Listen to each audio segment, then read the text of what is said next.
The Paracave Podcast, proudly brought to you by major sponsor Jack's Pale Ale, exclusively available at Parramatta Leisure Club, Shannon Cooney from Glenmore Park Realty, BTZD Clothing, and the official media partner of the Paracave Podcast, the Parramatta Times.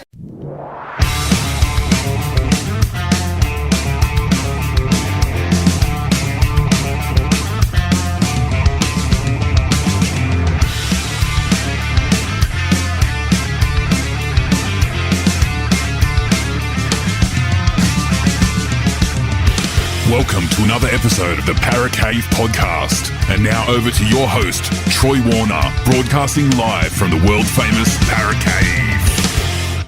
And today on the podcast, we've got a returning guest, actually, and I've got him back on because very special reason. We just had what they call round zero, which is actually the first round of the NRL, but I've got Chris Ricketts joining me today, and he was actually at the NRL round in Las Vegas. Chris, thanks very much for joining me from the USA. How are you going, mate?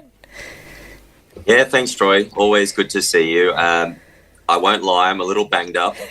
Vegas has taken a toll on me. It's been a lot of long nights, a lot of fun with friends, but I'm alive and I'm glad to be here. Well, mate, that is that's probably expected with it being Vegas, being a little bit dusty and the like, and so it was actually good to get you on to get a fan's perspective and someone who was actually there for all of us that weren't there. I was watching from the lounge chair in the family room at home here, and it looked spectacular.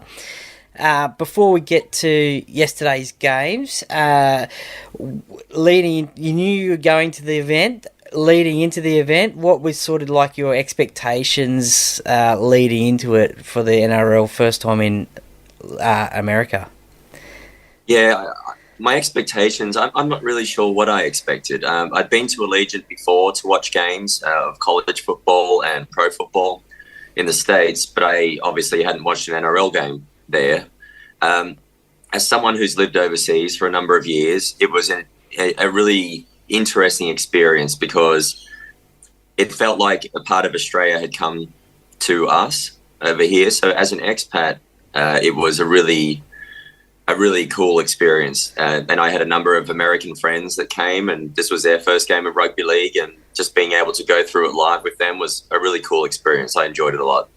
Now, how much experience to rugby league did your American friends have? Yeah, one of them almost none. The other two guys have watched a fair bit. So when I was living near them in the States, I got them into Parramatta fandom. So, it's going to be nice. A miserable life for them, I'm sure. But no. It's the pain that keeps us going. No, look, those guys watch the games. The time of the games aren't great. I think the 7 o'clock kickoff at night is usually about 5 a.m. So that's usually the best kickoff. The rest are played throughout the night. So they watch it, but they'll watch them typically on recording in the morning on the Watch NRL app. The Watch NRL app is actually really good as an overseas NRL streaming service. So those guys had a bit of an understanding of the game, and they were spellbound. They really enjoyed it.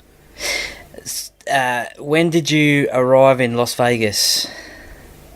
Got in Friday afternoon. Okay. As soon as we got in there, we got a cab over to the NRL Nines or the Vegas Nines. Yep. To go and check that out, because that was played across the Thursday and the Friday. So we'd missed the Thursday, which was the initial sort of round games, the pool games. The Friday was the finals, if you will. So when we got there, we basically got there in time for the semi-final and the grand final. It was a little disappointing, to be honest. The NRL had sort of lent some branding to it, so it was an NRL branded event. Sammy Thaiday was wandering around. I know Fatty Horton was there at one point as well. So it was nice to go up and have a bit of a chat with Sam Thaiday. And it was good to see that these guys were taking an interest while they were in town. The standard was probably maybe Harold Matts, I would say, in terms of the quality. Big boys, they hit pretty hard. I think the American teams clearly there's a passion for the game with these people. I'd say they're big. The collision is strong. They're aggressive. The skills are what lets them down. They're not as slick as the kids who've come through the Australian system and been playing all their lives. Do you think, though, that will only sort of improve now and grow now, I guess? Obviously, this round in the NRL, being over there in Las Vegas, do you think, that'll grow now and improve the standards? Yeah, I think so. I mean, look, I hope that this starts to get a bit of a grassroots movement going in the US. So while I was there, we met a few different people, and we met guys who were sort of involved in running Canadian clubs, guys that were involved in running American clubs, and there's a real passion there. It was really interesting to talk to some of these guys who'd found the game much later in life than potentially you or I, where we've obviously grown up with it. And I think but it relies a lot on individuals, because there isn't really a system in place. It's it's almost like a park footy, where you've got one guy who really loves the club and they'll run the whole thing, and they'll be the president, the treasurer, and everything like that. That's what it kind of feels like. So if these passionate individuals aren't involved, then these clubs just fall over, because others are happy to go up and have a game, but no one wants to run them. Yeah, and I do believe that there was a couple of train and trial contracts handed out to a couple of players, both men and women as well, that they're going to come to Australia and play with a couple of clubs. Yeah, that was happening at the Combine, and I'll be honest with you. So I got there Friday. We went to the Nines, and it was freezing cold in some park out in the sticks of Vegas. Yeah. So we went through that. I was getting some nasty looks from a couple of my American mates who I've dragged everywhere with me. Sort of, this is not what they expected compared to Allegiant Stadium. Yeah. And then we went to a local high school on Friday night to watch an international between USA and Canada. Oh, yeah. How was that? Yeah, that was pretty interesting. So we got to talking. One of the guys that we were chatting to in the stands was the head of the Toronto Wolfpack fan club online or something like that. So pretty niche, but we got to talking about the Wolfpack and how that had all happened. The owner of the Wolfpack was there as well. So Canadian Rugby League was fairly well represented. Again, Thaiday was floating around, so I guess he just wanted to watch footy all weekend, which was good. Yeah. The standard was pretty decent. It was a confusing field to watch it on, because it was a high school field that clearly was multi-sport. So there was markings, I think, for soccer, American football, and then they marked rugby sort of distances or measurements onto it as well. We couldn't tell where the sideline was. They had the big gridiron goals, so they sort of sat behind the in-goal area. Yep. So the blokes kicking for conversions it was so weird. They were basically taking the kicks from the try line so they could nail the conversion, because they still had to kick it 15 metres deeper. So it was a little strange, it was a little different, but the standard was pretty solid. There was a few players that kind of looked good, and yeah, so that was pretty good. After we'd done those sort of things, it probably didn't reach the expectations I had. I thought there might be a little bit more of a festival, a few more of the NRL players involved, etc. So we didn't do the Combine on the Saturday morning, and plus we were pretty rough. So I'll be honest, we just had to survive Saturday morning and come good again. Yeah, no, that's it. Now, walking in and around Las Vegas, just how much of a rugby league atmosphere was there in terms of jerseys? I mean, I saw the fan fest that was happening through the Fox League coverage. I don't think you got there in time for that one, did you? No. So, yeah, no, there was obviously a massive rugby league presence there. Just what was the atmosphere like with rugby league being in town? It was cool, honestly, Troy. I've been to Vegas a number of times for my sins, and each time it's a very different vibe. But this time there were Australians everywhere. you'd walk through the casinos and you'd see a random Norths jersey or a bunch of blokes wearing their Manly jerseys or the Rabbitohs, etc. Yeah. And it was really, really great. Most people were up for a chat. Everyone was in good spirits. There weren't really anyone, the parochialism is there, but I felt like everyone were united as league fans first and foremost. And then the sort of tribalism was put to one side to a degree until game day, obviously. But, yeah. There was obviously, as I said, a lot of rugby league jerseys around there. Was there any one that stood out that you thought, wow, that is really interesting to see in Las Vegas? Well, so there were a lot of Super League jerseys I saw. Okay. So you'd see, I saw quite a few Super League jerseys. A lot of Poms came out for it, watched the games. A lot of Super League stuff. I saw, I think it was an East Cravat Tigers BRL jersey. That was pretty nice. I went up and chatted to the bloke and tried to buy it off him. No, I would have. But I think I'd already blown the budget by then. But that was pretty solid. A lot of Warriors jerseys there as well. So the Warriors were quite well represented. A couple of original Jets jerseys stood out to me. So I was obviously on Jersey Watch to see, because I feel like most people will pull out their best efforts for these kind of things. So I didn't see anything super rare, but there were a few sort of niche jerseys that were pretty cool. Nice. Now, we did hear that there was a crowd of 40,000 there at the game, the doubleheader. 15. We also heard there were about 15,000 of those were Australians, including yourself. Just how many Americans do you think actually went to the game? Because there's a lot of, as you said, a lot of people from England as well that were there. How many Americans do you think actually went and took it in? I didn't hear many American accents. It felt like I was in Australia, to be honest. Yeah.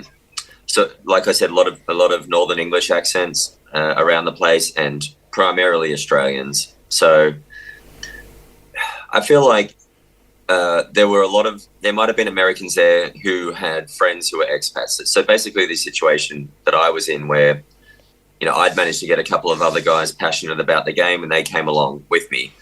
I didn't meet any Americans independently saying that they were just going to the game on their, by themselves just to check it out because it's something interesting. So I didn't come across that. It's not to say it didn't happen, but I said that I heard there were 15,000 Australians flying over and 5,000 Brits. I would expect the vast majority of those other 20,000 tickets were expats. Okay.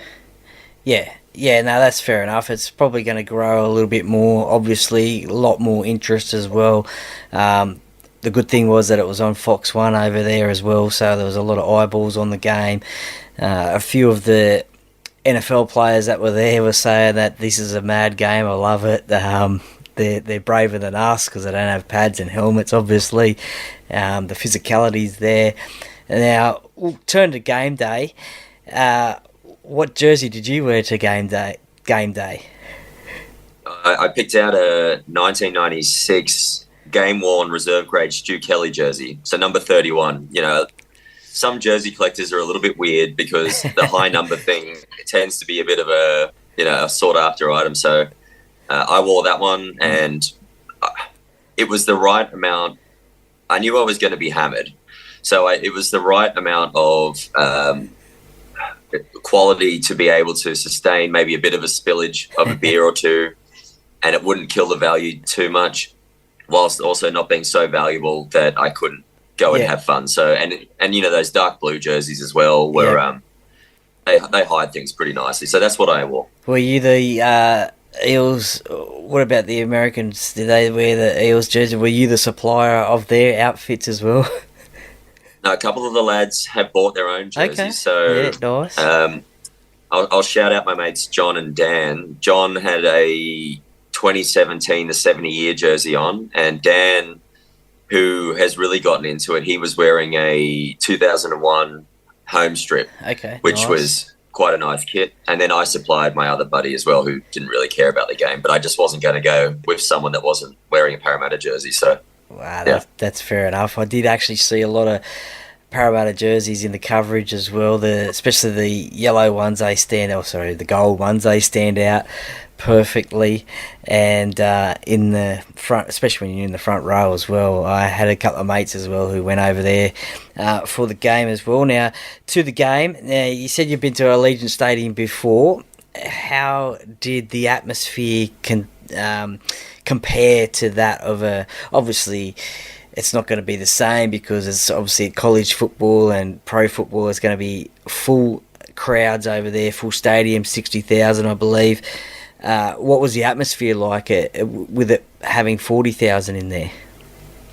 It was really good atmosphere, I'll be honest. When you have the double header, the second game was a little quieter because I think we probably lost a few Bunnies fans, maybe a few Manly fans as well. Okay, by really? the time the second game rolled around. Yeah, okay. I would have thought they would have stayed on. And it thinned out. I'm not sure. Certainly around the tops it thinned out, but atmosphere was really, really good. I think you had 4 different fan bases there, plus a bunch of other random fans. And everybody, it felt like I was in Australia. The same old chants going up. And you don't hear the word wanker a lot around the US. So it was nice to sort of have that one dusted off for to impress the locals. And who was that one directed at? I think it might have been the touch judge at one point. So, the old classics like Your Eyes Are Painted On. Yeah. You just don't hear those ones overseas. So it was really cool. But the atmosphere was really strong. I'd say the Broncos were best represented.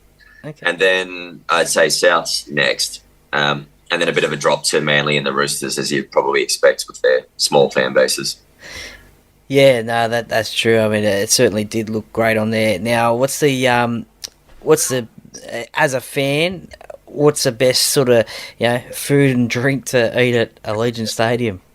How do you rate that? Well, you probably have to take out a second mortgage, Troy. The prices aren't cheap there, mate. The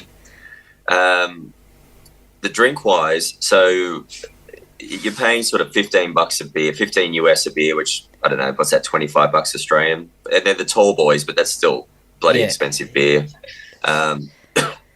We always sneak in a flask of vodka and then just go and buy soft drink and then just tip it in. So we try to do it in a thrifty way, and it works out pretty well. We do it that way. But I mean, I didn't really check out the food that much, so I couldn't comment on that piece. But it's pretty good quality compared to Aussie stadiums. It's just that it's bloody expensive. Yeah, no doubt. Well, let's get to the games. What were your thoughts on the games? I mean, I thought that Manly South game was probably the better game of the two.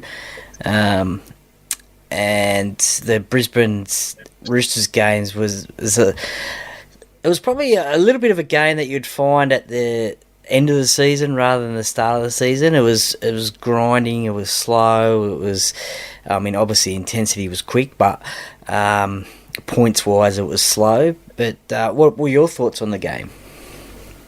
Yeah, the first game, it was funny because of the shorter field. It felt crowded.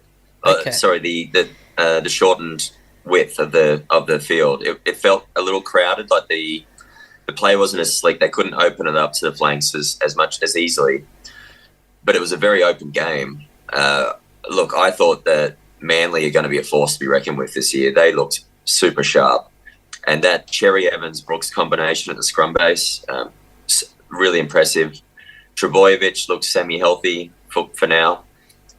Look, I think Manly are going to be really tough. Souths were disappointing. They were pretty ordinary, to be candid with you. I didn't think they had it together. Ilias looks a long way off the pace. The other three halves on the field all looked top class, and Ilias was pretty. He just seems to be a serviceable sort of half. If you think of the likes of Daniel Mortimer or someone like that from a Parramatta perspective, or Jeff Robson, he's behind those guys, sort of tradesman-like sort of players. Yeah, he's certainly growing into his role a little bit. A lot of pressure on him. He did do a great try-saving tackle on Jason Saab, a bit of an ankle tap. I thought he was gone for sure, Jason Saab, but he got that ankle tap and just got him for the cover defence to come over. Unbelievable that was. We have heard during the game and the second game about these racial slur allegations, allegedly. We'll put it at this point. Do you think that has taken the gloss of this event? Do you think that will be what will be remembered of this event, or what are your thoughts on that one? You know, I don't want to marginalise what is obviously a very serious incident, if true. However, I look, as someone that was there, it's definitely not front of mind. I feel like this was overall an immense success for the NRL.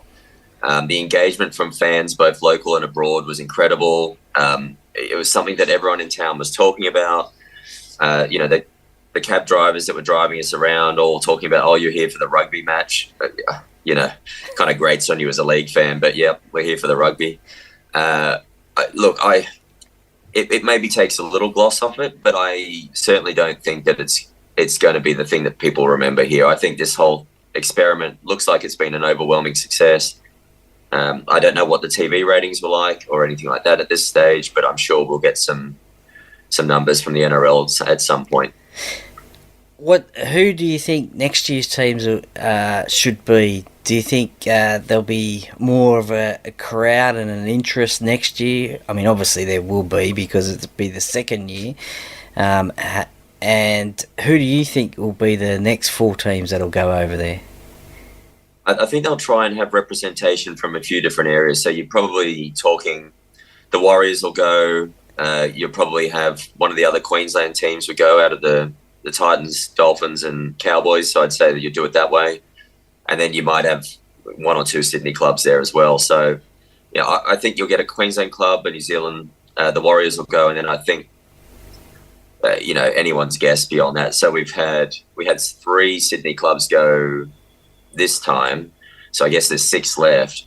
Who knows? It could be a regional team like Newcastle or Canberra and then maybe a Sydney team as well. So I'm quietly hopeful that it's not Parramatta.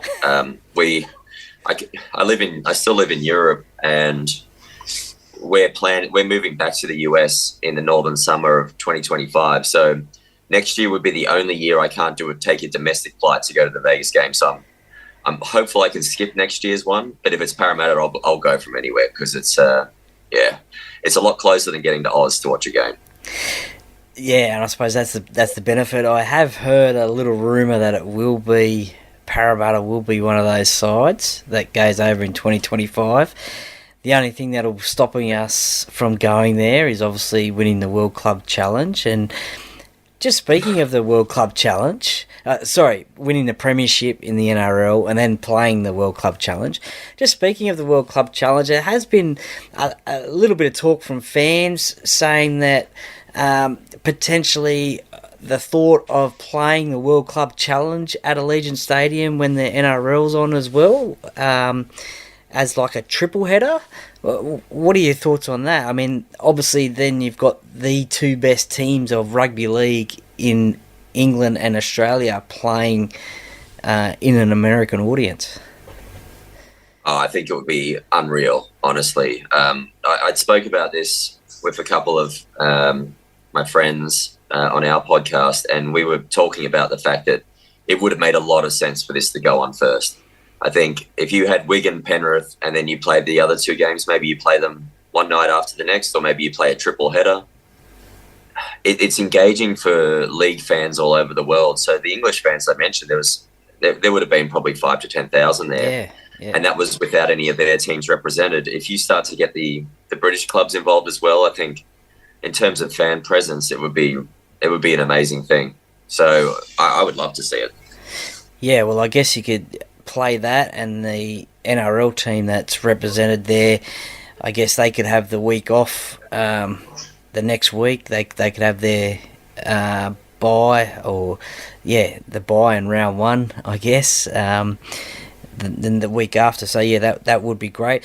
As a fan who went on the weekend, what do you think they could improve on from a fan's benefit? Is there anything you think they could do better or introduce at all? Yeah, I do. I think one thing I would say is the communication was poor from the NRL, and it was late as well. So the tickets came out a number of months ago. So my friends and I all had our tickets from basically the day they were released. There wasn't a lot of communication about any schedule or anything like that until much closer to the game. So I think they maybe they hadn't figured it out, or maybe they were working it out on the fly. But the communication was ordinary. One of my friends, Rob, I was there with, he's an Australian guy that lives in Canada. He is a diehard Bunnies fan, and he reached out to Souths and was basically told, we're not doing anything for the fans. This is an NRL run event. So I think the clubs could potentially do a better job. Maybe there could be a club-specific engagement, because, if Parramatta were to come over next year, I would love it if they basically had a meet and greet with the players or something like that for their fans, in a certain section, and it was well organised and well communicated in advance. So all these things, I think this came together not last minute, but it's certainly been probably less than a year's worth of planning. I would like to think that they could do a little bit better with their proactive communication about the fan events next year. So things like the Matty John show being recorded, it just wasn't well publicised. The fan event, I think, I knew about the fan event on the Thursday night, but again, it only was publicised maybe a month ago. So again, it's when people are booking flights a long way in advance and these sort of things, particularly coming over from Australia, it would be helpful to have more notice so that you can start to schedule accordingly, because if you're not going to change your flight to get in a day earlier to meet a commitment you weren't aware of until recently. So I think the communication could be better. The game itself was fantastic, but I think they could do a better job coordinating the days leading up to it. Yeah, no, that's obviously good advice there, and hopefully something that the NRL will take on board. And look, it's only the first year of a 5-year deal, and who knows, it might even be a 10-year, 15, 20, might be a lifetime deal soon. But obviously it's always good for them to hear things from fans. Now, you mentioned your podcast there. You've just started a podcast. Give that a plug. What's the name of it, and what's it all about? Welcome to the podcasting world. Yeah, thanks, Troy. I mean, I really enjoyed our chat last year, and so it kind of inspired me to maybe start one for ourselves. So you and I had gone back and forth about it a little bit, and I tried to get some advice from you as someone who's much more experienced in the space. So thanks for all that. That's all right. So the podcast is called Put a Line Through 'Em. It's a weekly podcast, comes out on a Wednesday. So far, we have a perfect 5-star review, but I think it's only family and friends that have done anything there, so take that with a grain of salt. I'm catching up with a couple of mates each week that I went to uni with, and we've all been supporting clubs that have been maybe less successful than others. So Parramatta fan, Tigers fan. Basically, we'll do a bit of a wrap of the week each week. And then we'll have a look at who we can put a line through for the season based on what we saw. So there's a little bit of serious league chat, but mainly it's a bit of fun. So for those who haven't listened to it yet, last week we put a line through Penrith on the basis that Nathan Cleary's mind is on Mary Fowler and not on the game. And so Penrith aren't going to do anything this year. So clearly maybe not an accurate assessment, but it's a lot of fun. Basically, the goal is each of us have to make a case for who to put a line through, and it can only be very loosely rugby league related. So I think poor old Mary Fowler last week was called the Yoko Ono of the rugby league world and bringing down the Panthers from within. So, again, very unfair on a national treasure in Mary Fowler, but it's a lot of fun doing it and just chatting to mates about footy. Yeah, it certainly is. I had to listen to the first episode, and I knew Oh, well, I knew what you were wearing to the Las Vegas games, and I like there was one quote there. Was it like finding a lake in a desert? That was classic stuff. So there's some funny stuff in there. But yeah, listeners, jump on put a line through on podcast as well for more rugby league talk from fans. It's good to see that you're joining the podcast world, and look, it's a lot of fun to do. Yeah, I mean, it's something that it just connects you to the game that you love, and so I think, you're not in it for money or glory or any of that sort of thing. It's just a chance to talk to your friends and put your views out there, and if people enjoy it, then that's great, and if not, you're really doing it for yourself. So it's fun. Yeah, that's it. So I'm assuming available on all the usual suspects, Apple, Spotify.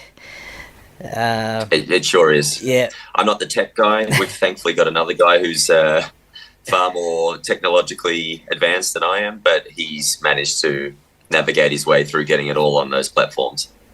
And just quickly, I believe you may be at Combank Stadium in round 3 against the Manly Sea Eagles, Parramatta and Manly. Yeah, I managed to convince my wife that under the guise of that we'll go to the Easter show with the kids, we've got a 4-day trip back to Australia for a long weekend there. So it's going to be league heaven for me. So I've managed to wrangle a free day on the Saturday by myself. I'll be at Belmore with a group of friends, and then we're going to head across town to Leichhardt. So we get to hit 2 traditional grounds in one day. Yeah. And then Paris Stadium on Sunday Arvo to watch us beat Manly by hopefully 30 or 40 points. It's going to be, for me, every bit of league I get live, it's just so appreciated. You take it for granted when you grow up in Australia and you have access to Parramatta games. I was a season ticket holder for most of my life. I'd go to most of the games. Sometimes it's a bit cold, it's a bit wet. But when you live overseas and you don't have access to it, any chance you get, it's just a phenomenal experience. So this Vegas experience was great. Going in round 3 will be fantastic. I'm also ducking over for 4 days to go to Magic Round in May. And then I've managed to con a couple of my colleagues in Salzburg to go to Magic Weekend in the UK in August to watch. It's going to be a great year of footy for me. And then obviously I'll watch all the games live on the Watch NRL app. And then back to Australia in October for the grand final. Yeah, of course. Yep, I've got the grand final tickets after we won that trial against the Titans. It just seems like it's destined to happen. So I bought my World Club Challenge tickets and my grand final tickets. Well, just to give the listeners a little bit of an insight, you also did say that we're going to go through undefeated as well and win the competition in your first episode. So I'd love to see that. That'd be great. Somehow I don't. First time since Ace in 35, I think, wouldn't it be? 36. Those Dave Brown era Eastern Suburbs teams, something like that. The Dragons, they didn't go through undefeated in their 11-year run. No, I don't think so. They didn't lose many games, but I think they've lost at least one each year. I think it was Ace in the 30s were the last ones. Yeah, wow. All right, Chris, let's wrap it up on that one. I know you've got to recover and get some sleep, and you've had a massive weekend, but thank you very much for joining me today and giving me a fan's experience of someone who was actually there and giving us who weren't there a bit of an insight into the games over there in Las Vegas. And look, we'll catch up definitely in round 3 and probably Magic Round as well. I won't see you over in Magic Weekend, but definitely when you're over here in Australia, we'll definitely catch up and we'll watch a Parramatta game together. I can't wait. I'd love to catch up with you for a beer, Troy. I've appreciated you having me on here. It's always a pleasure. And apologies to anyone listening about my voice, which is just hanging in there after a few days of gambling, drinking, and hardly any sleep. So hopefully it doesn't come across too rubbish on the recording, but I've enjoyed the chat nonetheless.